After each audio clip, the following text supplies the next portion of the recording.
Sorry, I got cut off. When I plugged in, it reset my phone. So where I left off in that story was that my experience as a coach is that my first year coaching for an organization, some of the complaints of how I was managing my team and the play of our home fields was not in accordance to what other coaches believed, even though the rules were very clear. Because those organizations had individuals complain to the combined organization, the board, they relieved me of my coaching position at game 11 through the 12 game season. Know when to back off. Okay, again, we're talking about the burnt out. If you find yourself being too competitive, if you find yourself as a coach or as a parent falling in line with that very high competitiveness at the lower levels of baseball, know when to back off with your own child or within your volunteer work within the baseball organization. Now, again, I'm not going to get into the details of what occurred, but that was even a learning experience for myself as a coach. Realize that even coaches at the college level, they have additional pressure being put on them to perform. If they are not winning in their divisions, their jobs are threatened. Major League Baseball, if the teams continue to lose, management can get rid of their coaches. Just like individual baseball players, even coaches have competition to them. Even within the bureaucracy and the politics within the league boards themselves. Take baseball for all the positives that it offers, but realize there are negatives. Every sport has them. That is part of the experience throughout the game of baseball. But realize that adds to the chronic stress, even within the coaches or umpires, the parents. The physical exhaustion is not just running the bases and being short-winded because you're not conditioned and in shape. Physical exhaustion can have to deal with the amount of stress that comes along with situations that might be occurring at home that the players are reflecting on the field. It can also come from the upper management authorities within the league. It can even come with other communities that might complain about how you are coaching your team. If you're doing too good, they can complain and say, oh, you're cheating or you're breaking the rules. Learn to just accept it, have that thick skin, and move on. Because of that experience, I am now a coach at a much higher level. More dedicated families with players that are more serious about competition, and they're having more fun. If it wasn't for that experience, I'd probably still be coaching in that organization that I really don't want to be a part of anymore. Okay, so again, just take it from experience. The level of commitment. Be realistic. Are you willing to commit years of your life to the game of baseball? Are you expecting your student or your player, your child, to be committed to the equal amount of time? Because once again, as a parent, your commitment to the game of baseball is actually more than what the coaches or the leagues have within commitment.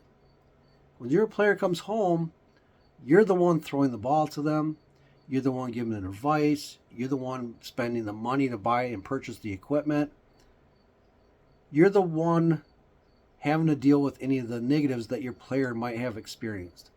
How are you addressing them? Are you committed as a parent to the benefit and best for your child?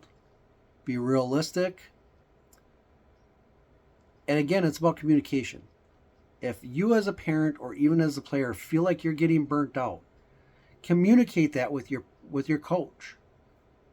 A good coach will be able to work with not only the players, but also the parent of the player. As a coach, I love discussing the game with parents. I really do. I would not be volunteering or even at the point where I'm getting paid to do what I'm doing. Sorry. Just had a dog climbing behind me here.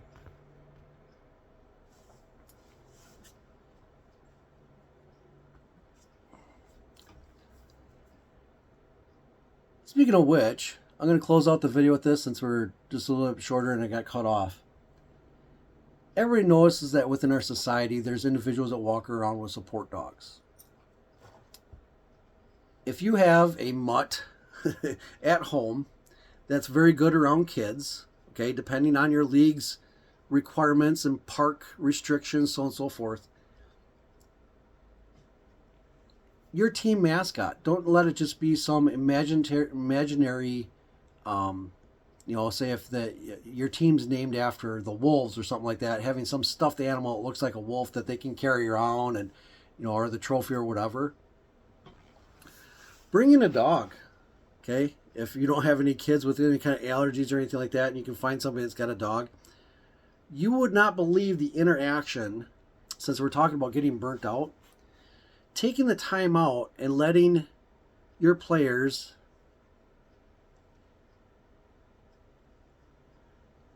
get attributed to animals. Something that was practiced here recently with the Milwaukee Brewers. On their day off, they actually invited all of their fans and their dogs to the stadium in Milwaukee to allow the players that are constantly on the road that may not be able to own their own pet to get nothing but just a few moments of snuggle time with an animal. That one experience may have addressed the burnout for some of the players. So again, talking about the chronic stress, physical, so on and so forth. Take the time out and let your animals be that stress relief. Okay? This one here likes to chase the baseballs after we hit them. So I don't necessarily have to go out into the field and pick them up afterwards. She brings it right back home. She's our little retriever. So remember that if you're a coach, introduce animals to the kids if possible. Okay, obviously there's restrictions, maybe keeping that out. But if there's an opportunity, you would not believe the students, the younger baseball players just gravitate to the animals and they forget about everything that might be stressing them out. So close this video out for video number 10, addressing the ball player burnout or any athlete burnout. Advice, include your animals, even if that means your mascot. One of the mascots here in Wisconsin for the collegiate ball, the Madison Mallards. Their team mascot is a German Shepherd that after each bat, he goes out and retrieves the bat instead of a bat boy. And before he goes in the dugout, he does a couple circles, makes the dog happy. And you won't believe how much positive energy that he brings to the team. Forget the little stuffies, okay? Your team mascots should be something that everybody enjoys. Remember that when you're naming your teams. Okay, believe it or not, even the name of your team can affect the level of burnout that might be experienced by your players.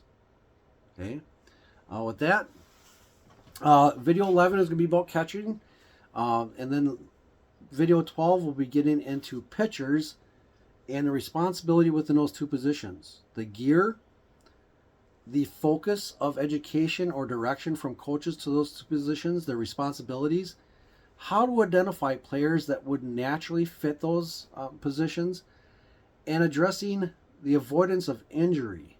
So stick around with those videos. I'm going to take a break here for about an hour, come back, draw that up. We'll start with catching. I'll grab some more props to be able to share. So if you're not familiar with all the different equipment out there, you'll be able to see different variations. One thing I pride myself in as a coach is that I can produce very excellent catchers and I can produce very good pitchers. Okay, so with that, we'll see you on the backside. Have a good one.